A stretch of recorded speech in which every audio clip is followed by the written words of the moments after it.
There is a quiet kind of person the world does not know how to handle. They do not raise their voice, they do not chase, they do not flinch. And for reasons most people never understand, they are almost impossible to manipulate. To understand why, you have to start somewhere uncomfortable. The modern world has trained you to be weak. Not physically, emotionally. Every notification, every swipe, every small convenience is a lesson in one thing: avoid discomfort at all costs. Psychologists call it the comfort reflex. The brain, given the choice, will always pick the path that requires less effort. And in a world engineered for ease, that reflex has become a cage most people don't even realize they're living inside. Here is the part nobody tells you. Every time you reach for your phone out of boredom, your brain releases a small dose of dopamine. Not for pleasure, for anticipation. You are not being entertained, you are being conditioned. Neuroscientists have shown that repeated micro-rewards rewire the brain's baseline. Ordinary life starts to feel flat. Silence feels unbearable. Patience feels like pain. And without realizing it, you become emotionally dependent on stimulation you didn't choose. This is where manipulation begins. Because a person who cannot sit alone with their own mind will always look outside themselves for relief, for validation, for distraction, for someone to tell them who they are. And anyone who offers that becomes their master. Now imagine the opposite. Imagine a person who has trained themselves to feel discomfort and not move, to hear an insult and not react, to want something badly and wait. Something strange happens when you meet a person like this. The social dynamic shifts. Marcus Aurelius wrote that the man who masters himself is harder to conquer than a walled city. He wasn't speaking poetically. He was describing a behavioral fact. Self-discipline rewires not only the mind, but the way other people relate to you. Consider the psychology of boundaries. Most people think a boundary is a sentence, a polite no. It isn't. A boundary is the visible edge of an internal standard, and you cannot enforce a standard you don't actually have. This is why weak boundaries collapse under pressure. The person didn't decide them in advance.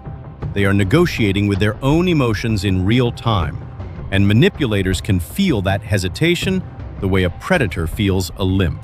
Behavioral researchers have a term for the people manipulators target: emotionally reactive.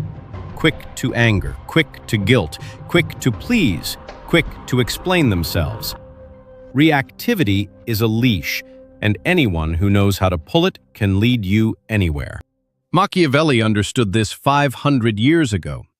He wrote that men are moved more by fear and desire than by reason. Modern psychology has only confirmed it. Whoever controls your emotional triggers controls your behavior, and through your behavior, your life. So what makes the disciplined person so difficult to control? It isn't that they feel less. It's that they have inserted a gap between feeling and reacting. Viktor Frankl called that gap the last human freedom. In that gap lives every form of real power a person can have. The neuroscience is almost elegant. Delayed gratification activates the prefrontal cortex, the part of the brain responsible for long-term thinking, and quiets the limbic system, the part that panics, craves, and lashes out. Discipline is not suppression. It is a literal rewiring of which brain wins. Studies on self-regulation show that people who can tolerate small frustrations build a kind of psychological immune system. Insults lose their sting. Temptations lose their grip. Pressure stops feeling like pressure and starts feeling like information. And this is where discipline quietly becomes power. Not power over others, power that others cannot reach. You cannot bribe a person who doesn't need comfort. You cannot threaten a person who has already made peace with loss. You cannot seduce a person who isn't starving. Watch what happens socially. Disciplined people speak less, but their words carry further. They don't argue, but they don't yield.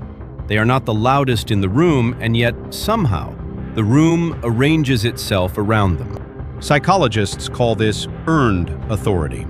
It cannot be performed. It is the residue of 1,000 private moments where a person chose the harder thing when no one was watching. Other people sense that history, even when they can't name it. And here is the quiet truth at the center of all of this.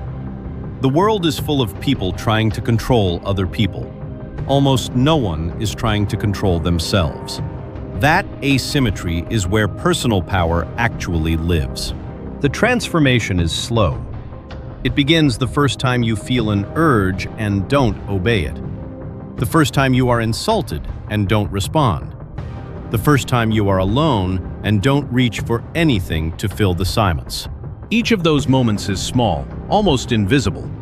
But stacked across months and years, they become something the manipulators of the world cannot touch. A person who no longer runs on reaction. Because true power is not controlling other people. It is becoming difficult to control yourself in the wrong direction. The most dangerous person in any room is not the loudest. It is the one who no longer needs your approval, your reaction, or your permission to remain exactly who they are. And once you've met that person inside yourself, you understand something most people never will. The cage was never the world. It was the part of you that kept asking the world for the key.